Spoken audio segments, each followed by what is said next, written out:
नहीं पढ़ा रहा, इट इज समथिंग एल्स। और ये जो वर्जीनिया कंपनी है ये आती है अमेरिकन लैंड में और यहां से यूएस हिस्ट्री स्टार्ट होती है। किंग चेंज हो जाता है। 1604 में एलिजाबेथ वन 44 ईयर रूल करने के बाद अल्लाह को प्यारी हो जाती है। बट ये जो 44 इयर्स हैं ये यूके की हिस्ट्री में लिखे जाते हैं गोल्डन एलिजाबेथन एरा।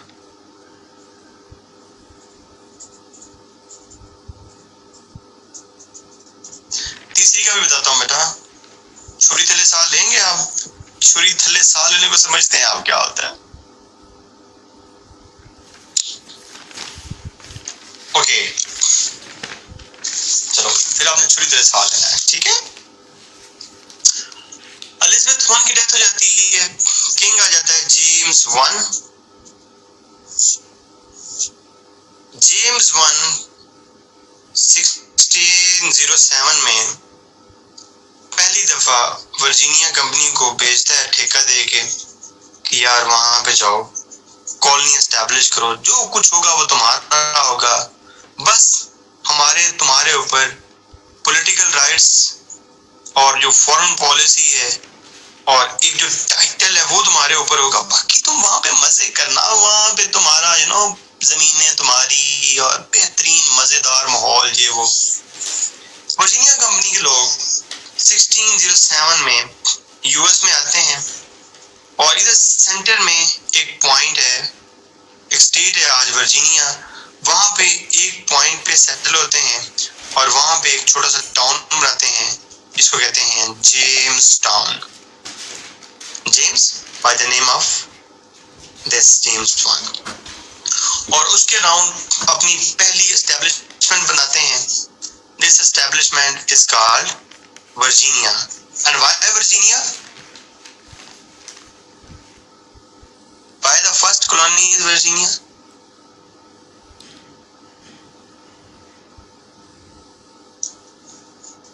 मुझे पता तुम यही कहोगे Elizabeth one. Elizabeth one, no it's not due to the girl, it's due to the queen.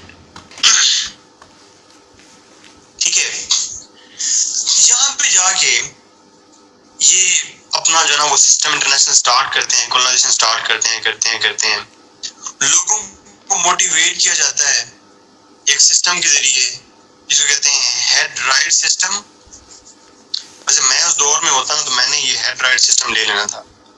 Head right system क्या था? कंपनी कहती थी कि जनाब बेला आप आए, यहाँ पे एक सर्टेन टाइम फिक्स कर दिया जाता था कि उतना टाइम आपने काम करना है कंपनी के अंडर, ठीक है। उसके बाद आपको हम 20 एकड़ जमीन दे देंगे और आप मजे करना, वो जमीन फिर आपकी, चिल सीन होगा आपका। लोग धड़ाधड़ सेटल होने लगे कि यार ठीक है, इधर तो कभी मैं ख्वाब में भी नहीं सोच सकता कि फजल उस पे आता हूं, मैं आता हूं, ये सीक्वेंस पे टूट जाएगा अगर अभी उस पे आ जाऊं तो ये सीक्वेंस भी टूट जाएगा। चीजें तुम्हें फिर याद रह जाएंगी ना सारी जिंदगी सीक्वेंस के साथ, ठीक है।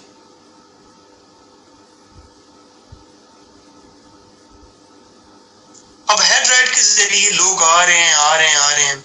सॉरी यार, इट्स नॉट 20, इट्स 50 एकड़। प्लॉट, मजेदार काम। लोग आ रहे हैं और यहाँ पे ये टोबैको ग्रो करना स्टार्ट करते हैं।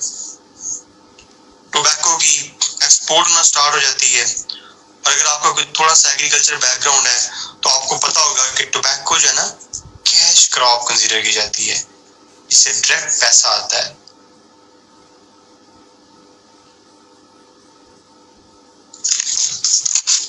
और पहली हमारे उस पे वापस आता हूं ना बेटा, यही तो बताया कि अगर उस पे आ जाऊं तो ये तुम्हारा फ्लो टूट जाएगा। उस पे आता हूं वापस नेटे पे भी। तुम लोगों ने पी हुई है कि जेब में रखी हुई है? ये वैसे सूंघ ली है।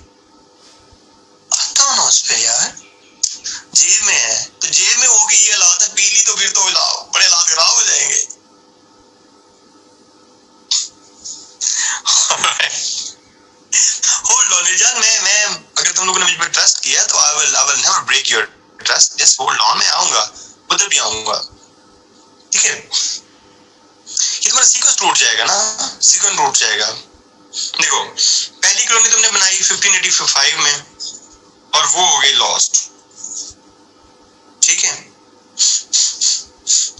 उसके बाद हमने दूसरी कॉलोनी बनाई 1607 वर्जीनिया, थोड़ी बहुत चली। हमारे प्रोटेस्टेंट कहाँ चले गए हैं? उनको तो हम भूल ही गए हैं। इनको बड़े मसले थे यूरोप में रहने के लिए, वो कहाँ जाएंगे, क्या करेंगे? Very interesting. प्रोटेस्टेंट जर्मनी से वापस आने लग जाते हैं, जर्मनी से ये लोग वापस आने लग जाते हैं यूके में। और वो जो तुमने तीसरी चीज पढ़ी थी प्लाईमाउथ कंपनी, याद आया? अली लॉस्ट कॉलोनी, वो जो पहले पढ़ाई है, लॉस्ट कॉलोनी जो पहले पढ़ाई है, जो 1519 में खत्म होगी, पता नहीं चला किधर चली गई, रोनो। प्लाईमाउथ कंपनी ने कोई इतनी सक्सेस नहीं की थी, मतलब इन्होंने कोई ठेका ले लिया, बस किसी न किसी बिल्डिंग का ठेका ले लिया, काम शाम कोई नहीं किया। ये जो प्रोटेस्टेंट थे इनको कभी कभी प्यूरिटन्स भी कहते हैं। ये जो प्रोटेस्टेंट थे इन्होंने प्लाईमाउथ कंपनी से ये ठेका ले लिया, इनसे ये चार्टर, इसमें इसको कहते हैं चार्टर, ठेका, चार्टर खरीद लिया। और इन्होंने अपना एक जहाज खरीदा जिसको कहते हैं मेफ्लावर।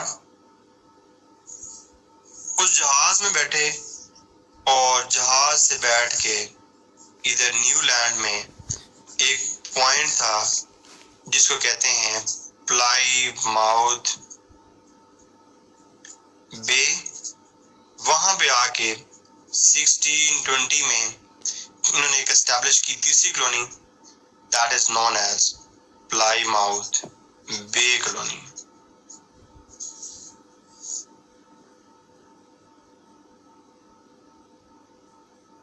और इन्होंने कहा कि ये जो हमारी न्यू कॉलोनी होगी, that would be a sort of New Haven. कोई चक्कर नहीं है कैथोलिज्म का, कोई तुम्हारे सर के ऊपर मौलवी डंडा लेके नहीं खड़ा कि तुम नमाजें पढ़ो ना पढ़ो। बस उन्होंने कहा कि तुम्हारा गॉड पे यकीन होना चाहिए, बस सिर्फ गॉड पे यकीन काफी है। और कोई गुड डीड्स जो वो चर्च के इन्फ्लुएंस में आके करते थे उसकी कोई जरूरत नहीं है। और 7 कॉवेनेंट्स होते हैं क्रिश्चियनिटी के, बैप्टिज्म और इस तरह कुछ, उन्होंने कहा कि उसकी भी कोई जरूरत नहीं है। Only believe in God is enough for the salvation. बच्चों मैं ठीक पढ़ा रहा हूँ? The one who were Christian with us. मोटा सा कंसेप्ट यही है ना?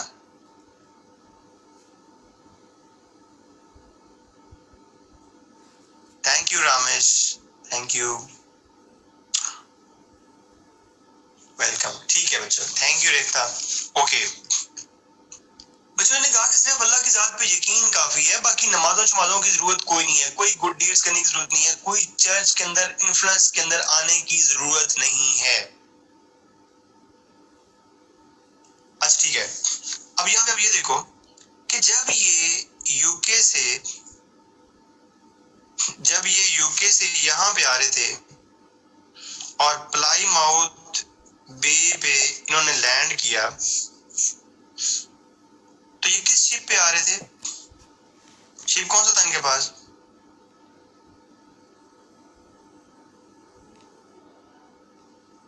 मेफ्लावर।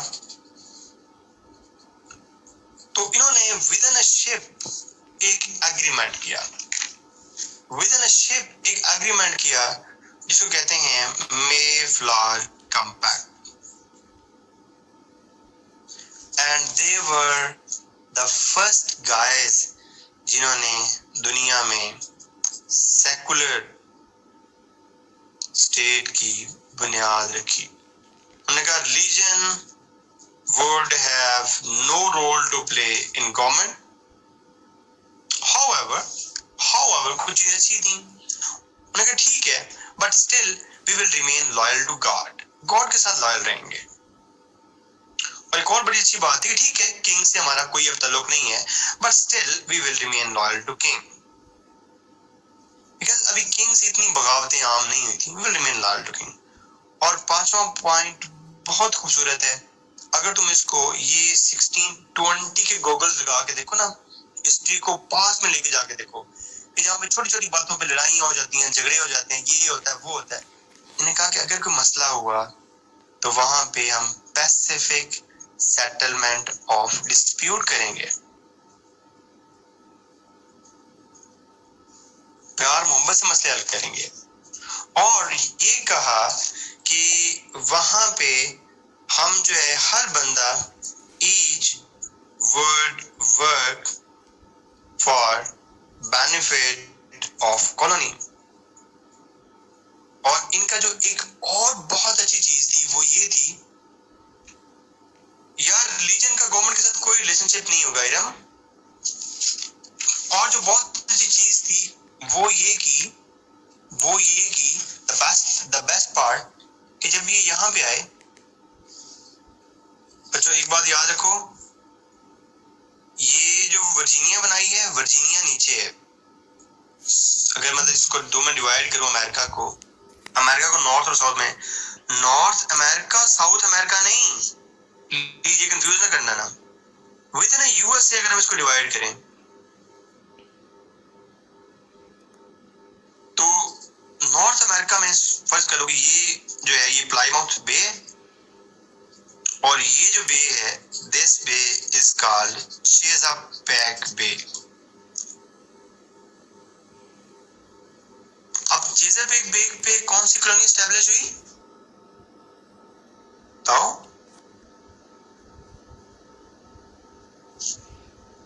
वर्जीनिया, वो तो छोटा सा टाउन है। और यहां पे कौन सी हुई, ये प्लाईमाउथ बे हुई। अब बच्चों ये जो दो कॉलोनीज है ना, ये जो दो कॉलोनीज हैं, ये फर्ज कर लो कि दो सीड्स थे। इन्हीं सीड से बाद में 13 कॉलोनीज एस्टेब्लिश हुई। इन्हीं सीड से बाद में 13 कॉलोनीज एस्टेब्लिश हुई। जैसे कि जब प्लाईमाउथ में, सर यहाँ पे आपको एक बात इंपॉर्टेंट बात बतानी थी कि प्लाईमाउथ पे इन्होंने आके सेटलमेंट की, तो वहां पे जो अगर तुम्हारी क्लास 12:15 तक चली जाए तो तुम लोगों को इश्यू तो नहीं है कोई?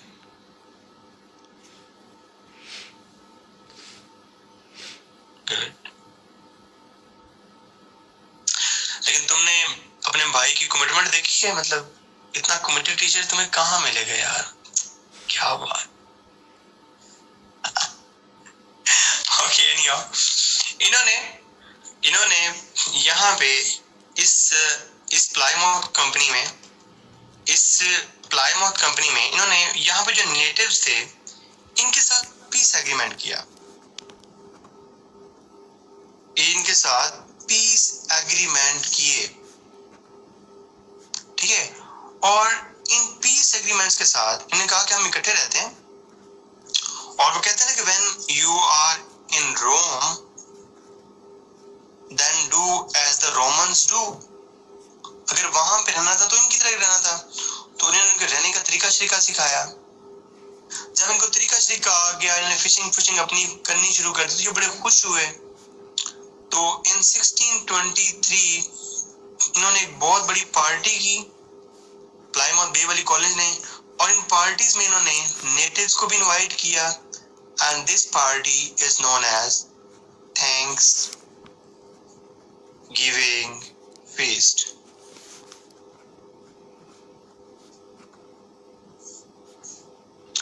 अली साहब टोटल 13 कॉलोनीज हैं, कुछ यहाँ पे एस्टेब्लिश हुई, कुछ यहाँ पे एस्टेब्लिश हुई, टोटल 30 में नहीं, ये मैं बताता हूँ अभी, ठीक है, टोटल 13 ही है।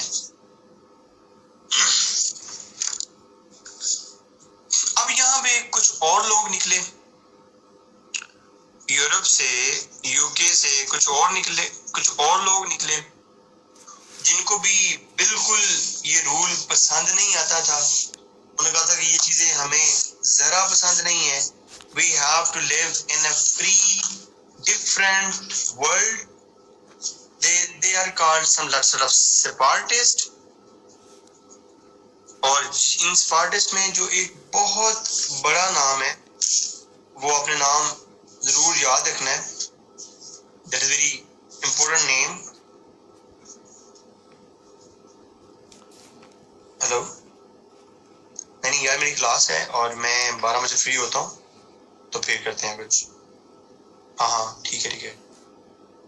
क्या?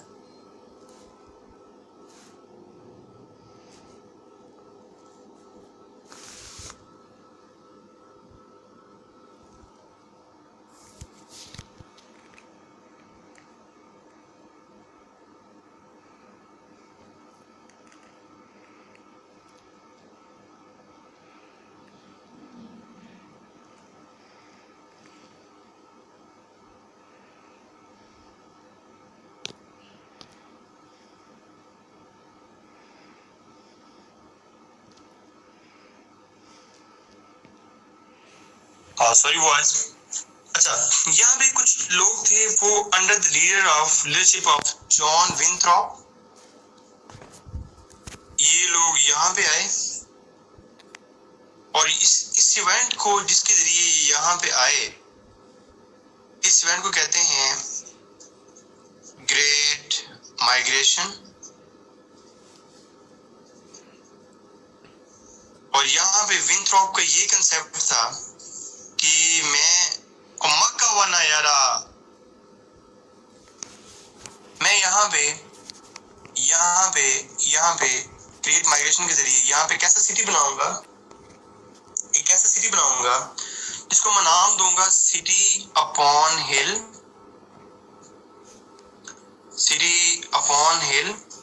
और जो बाकी क्रिश्चियन वर्ल्ड है वो इसको देखेगी और इसको कॉपी करेगी। और इन्होंने आके यहाँ पे जो कॉलोनी एस्टैब्लिश की जॉन विंथ्रॉप ने, उसने अपनी कॉलोनी का नाम रखा मैसाचुसेट्स।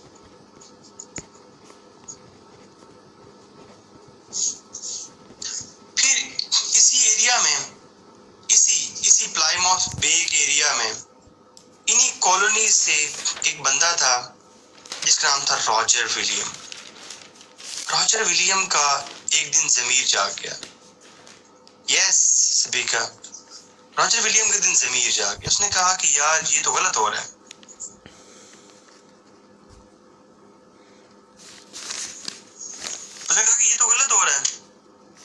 क्या गलत हो रहा है?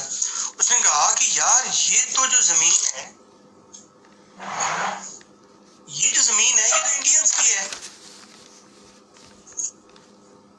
मैं रिपीट करता हूँ ना, इकट्ठा रिपीट करता हूँ। मैंने कहा ये जो जमीन है ये तो इंडियंस की है, और हम तो इसके ऊपर कब्जा करके बैठे हैं। ये जमीन इंडियन की है और हम इसके ऊपर कब्जा करके बैठे हैं। उन्होंने कहा जो असल ओनर है उनको ये जमीन दें। उन्होंने कहा तुम जाओ बाहर में, तुम हमारी ये कॉलोनी छोड़ दो। रॉजर विलियम दरवेश आदमी था, उसने अपने साथ कुछ और लोग मिलाए और उसने साथ जाके अपनी एक और कॉलोनी एस्टैब्लिश कर ली, जिसको कहते हैं रोड आइलैंड। बच्चों, मैंने ये बताया कि एक तो हुई ना 1585 में, जिसको हमने कहा लॉस्ट कॉलोनी, ठीक है। उसके बाद मैंने एक पढ़ाई 1607 में वर्जीनिया, जो कि चेसापेक बे में है, और एक पढ़ाई 1620 में, दैट इज प्लाईमाउथ पे, और एक पढ़ाई 1613 में जो बनाई जॉन विंथ्रॉप ने। और उसका भी कंसेप्ट यही था कि मैं एक ऐसा शहर बसाऊंगा, सिटी अपॉन का मतलब एक ऊंचा शहर बसाऊंगा। ऊंचा का मतलब जो नमूना होगा, जो मॉडल होगा, जहां पे मैं रिलीजियस फ्रीडम प्रोवाइड करूंगा लोगों को। बच्चों, आपने एक बात याद रखनी है कि ये जो 13 कॉलोनीज बनी है ना, इनके अंदर मजहब का बहुत ज्यादा रोल था। मजहब ऐसे, रिलीजन ऐसे ग्रेट रोल टू प्ले। वो लोग मजहब से तंग हुए थे, कैथोलिज्म और प्रोटेस्टेंट की जंग से तंग हुए थे, इसलिए वो कहते हैं कि जब हम यहाँ पे सेटल हो रहे हैं, so this is New Haven. हम यहाँ पे किसी के ऊपर कोई पाबंदियां नहीं लगाएंगे, किसी के ऊपर कोई, हम किसी को तंग नहीं करेंगे, जो किसी का दिल करता है वो करे। We are open.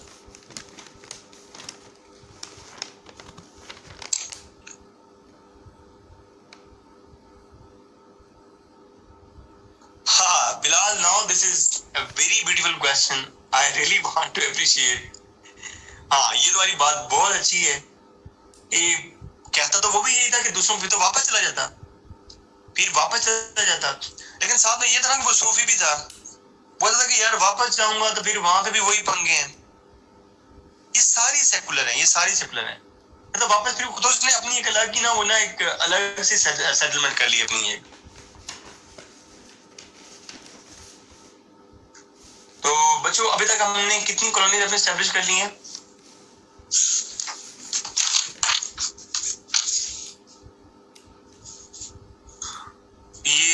ये देखो, प्लाईमाउथ पे यहाँ पे छोटी सी और कॉलोनी बनी थी, न्यू हेवन, और यहाँ पे ये मैसाचुसेट्स बे, और एक इन्होंने यहाँ पे एक और कॉलोनी एस्टैब्लिश की थी, कनेटिकट।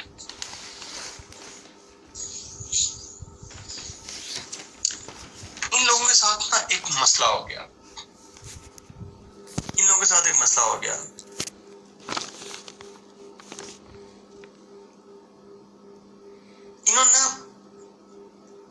इन्होंने एक चीज देखी, कनेटिकट भी इसी एरा में बनी, आप इसकी डेट गूगल से सर्च कर लीजिए, ये भी 1630s में ये भी बनी। इन्होंने मिलकर ना पहली दफा ना अपना एक कॉन्स्टिट्यूशन छोटा सा ड्राफ्ट कर लिया। इन्होंने छोटा सा अपना एक कॉन्स्टिट्यूशन ड्राफ्ट कर लिया, और that constitution was under new England confederation. है, ये क्या बात हुई? इन्होंने एक किस्म की यहाँ पे अपनी एक अलग दुनिया बना ली, सारे इकट्ठे हो गए। तो यूके को ये बात नजर नहीं आ रही? यूके क्या सोया हुआ है कि ये क्या हो रहा है मेरी नाक के पीछे? यहाँ यूके सोया हुआ है। वजह क्या है? यूके के अंदर सिविल वॉर चल रही है। किसकी सिविल वॉर चल रही है? किंग चार्ल्स की। किसके साथ लड़ रहा है किंग चार्ल्स? पार्लियामेंटेरियंस के साथ। मसला क्या है? मसला ये है कि पार्लियामेंटेरियंस कहते हैं कि हमें ज्यादा से ज्यादा राइट्स दो, और चार्ल्स कहता है कि ज्यादा से ज्यादा कंट्रोल मैं खुद करूंगा। सिविल वॉर चल रही है, शदीद किस्म की सिविल वॉर चल रही है। और इस सिविल वॉर में इग्नोर कौन हो रहा है? कॉलोनीज। और कॉलोनीज क्या कर रही हैं? आपस में इकट्ठी हो रही हैं। इकट्ठे होकर क्या कर रही हैं? पावर गेन कर रही हैं, लियाज़ान क्रिएट कर रही हैं। इस सिविल वॉर की वजह से यूके जानबूझ के इसको इग्नोर कर रहा था कि यार ये सिविल वॉर से निकलने, इन कॉलोनीज को बाद में हम ठीक कर लेते हैं, इनकी तो ऐसी की तैसी ये वक्री अपनी इन्होंने दुनिया बना ली है, इनको ठीक करते हैं, इनके कंट्रोल में। ये जो पीरियड है, इस पीरियड में जानबूझ के इग्नोर कर रहे हैं। जब इग्नोर हुए हैं लोग, तो वहां पे तो पूरी डेमोक्रेसी चलने लगी है, वहां पे तो डेवलपमेंट ऑफ सेल्फ रूल होने लग गया।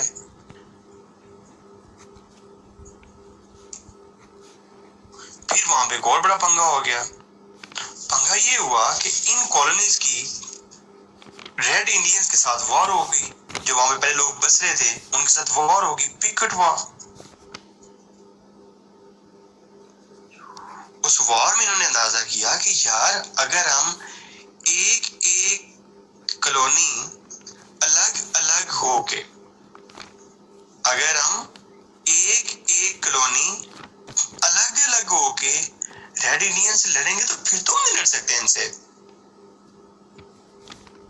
तो इन्होंने कलेक्टिव सिक्योरिटी के लिए पैक्ट कर लिया अपने साथ।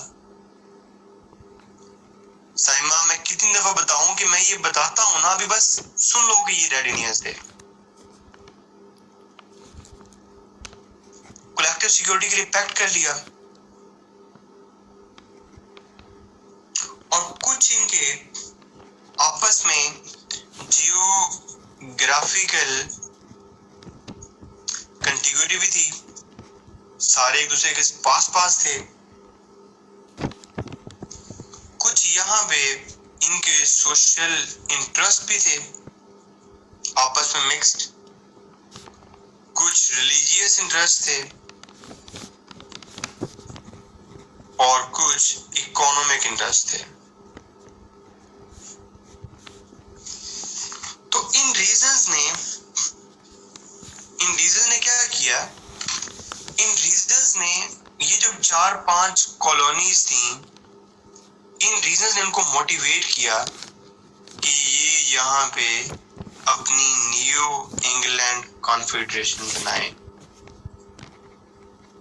खैर नहीं हो, यूके जैसे ही सिविल वॉर से निकला, यूके ने कहा इन कॉलोनीज की ऐसी की तैसी, how dare they to make a confederation, और उसने ये सारी कॉन्फेडरेशन निकाल दी थी।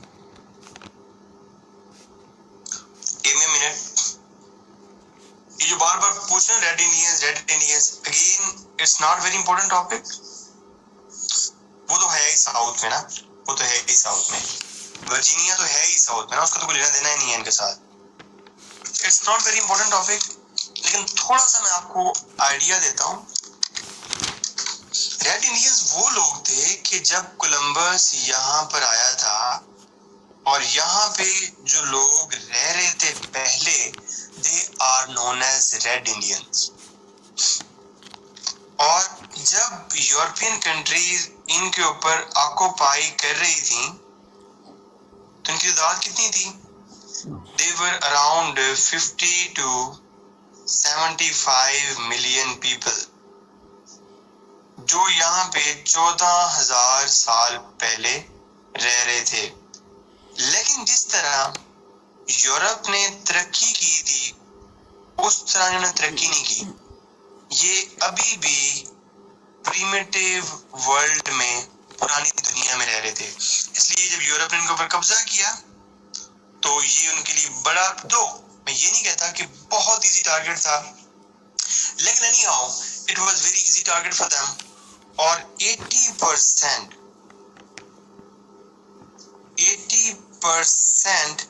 ये जो नेटिव इंडियंस थे ये मारे गए थे। वेरी गुड क्वेश्चन, ये लोग आए कहां से थे? कहा यह जाता है कि कभी 14,000 साल पहले ये जो बेरिंग स्ट्रेट है, इसमें कभी समंदर नहीं था और ये सारी आइस थी, तो ये रशिया की साइड से ये लोग यहाँ पे आए थे। और जब ये यहाँ पे आए थे, yes there was a bridge, जब ये यहाँ पे आए थे तो जब आइस एज थी, ये रशिया की साइड से, सिर्फ यूरोप की तरफ से, तो तब तक वहां बेरिंग स्ट्रेट थी, आ गए, लेकिन बाद में वापस समंदर आ गया, तो ये यहीं के होके रह गए। ना अब इनको इस दुनिया का पता था, ना इनको इस दुनिया का पता था। तो इन अर्ली एज उन्होंने छोटी छोटी यहाँ पे सेटलमेंट्स की। जैसे यहाँ पे ऊपर करके एक सेटलमेंट थी जिसको कहते हैं सेमिनोल सेटलमेंट। जैसे यहाँ पे नीचे करके सेटलमेंट थी जिसको कहते हैं चिरोकी सेटलमेंट। लेकिन ऊपर जो है यहाँ पे इस एरिया में ठंड बहुत ज्यादा थी, तो यहाँ पे ये बड़े थोड़े सेटलमेंट हुई इनकी। ज्यादा जो इनकी सेटलमेंट हुई या वो एरियाज जहाँ पे इन्होंने सिविलाइजेशंस बनाई अपनी, जैसा कि पीरू में, साउथ अमेरिका में कंट्री है पीरू, इन्होंने पीरू में अपनी सिविलाइजेशन बनाई जिसको कहते हैं इनका सिविलाइजेशन। सेंट्रल अमेरिका में, ऊपर और नीचे के दरमियान सेंट्रल अमेरिका में अपनी सिविलाइजेशन बनाई, जो कहते हैं माया सिविलाइजेशन। माया से थोड़ा सा ऊपर एक सिविलाइजेशन बनाई जिसे कहते हैं एज़टेक सिविलाइजेशन। लेकिन जी नहीं, पीरू इस तरफ है यार, ये इस तरफ क्या है, अटलांटिक ओशन है। ओ भाई, ओ मेरे भाई, ये सारे लोग यहीं पे थे, इस साइड पे, ठीक है। याद मैं एक दम बताता हूँ आपको, मतलब यार ये क्या क्वेश्चन है कि इसको याद कैसे करना है, मतलब कुछ भी।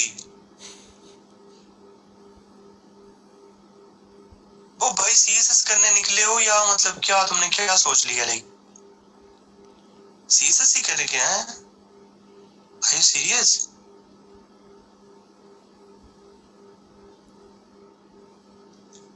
हाँ तो ये यार मतलब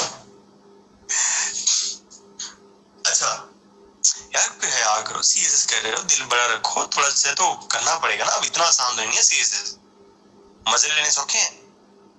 अच्छा नहीं आओ, बस इतना सा याद, चलो और कुछ भी ना याद करो, और कुछ भी ना याद करो, बस इतना याद रख लो, बस इतना याद रख लो कि नॉर्थ अमेरिका में कोई सिविलाइजेशन थी?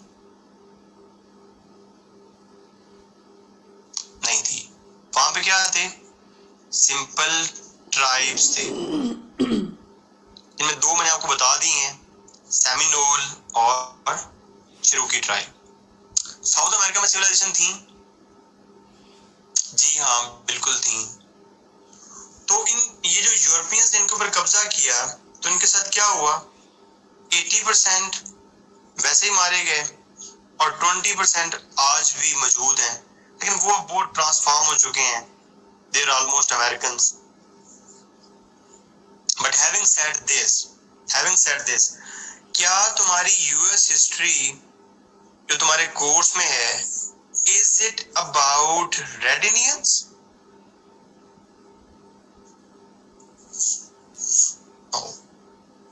तुम्हारी यूएस हिस्ट्री किस किस के दरमियान है? तुम्हारी यूएस हिस्ट्री किस किस के दरमियान है?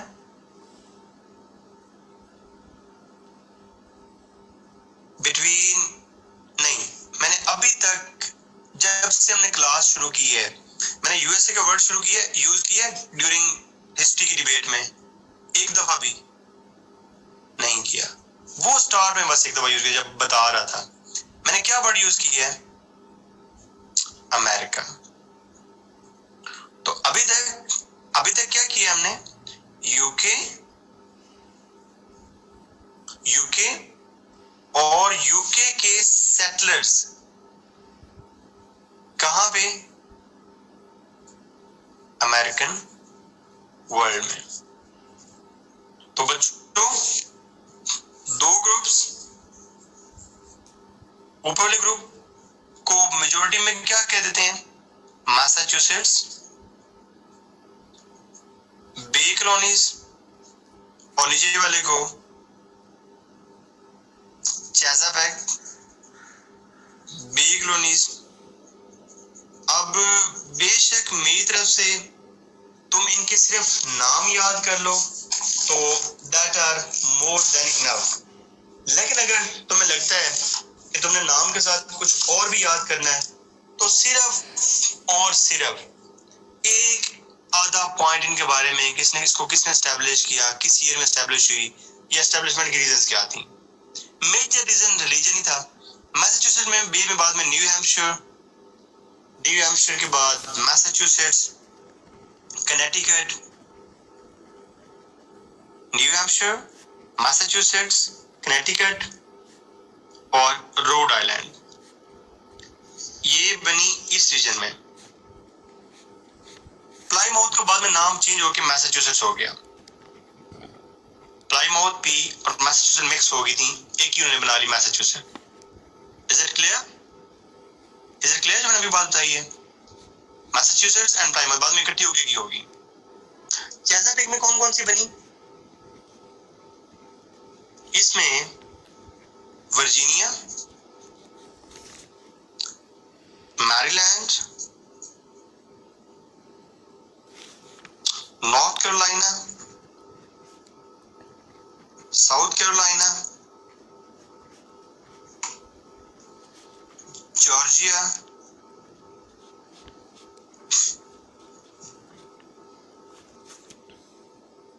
और एक पोर्शन यहाँ पे है जिनको हम मिडिल कॉलोनीज कहते हैं।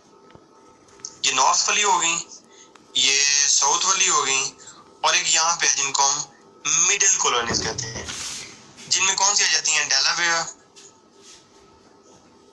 New Jersey, Pennsylvania and New York. Asif साहब, ये दोनों इकट्ठी होगी तो बाद में एक ही हो गई थी। प्लाईमाउथ और मैसाचुसेट्स बे, ये दोनों बाद में इकट्ठी होके एक ही कॉलोनी बनी, and this colony is called Massachusetts बे।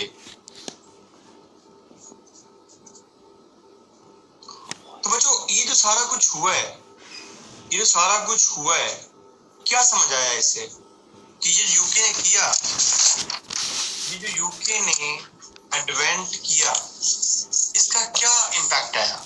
बच्चों, नाम तो आपने खुद ही देख लेना है, उधर से देखना, ओरिजिनल 13 कॉलोनीज, ठीक है, उसमें कुछ होंगी ऊपर वाली प्लाईमाउथ बे, कुछ होंगी नीचे वाली चेसापेक बे,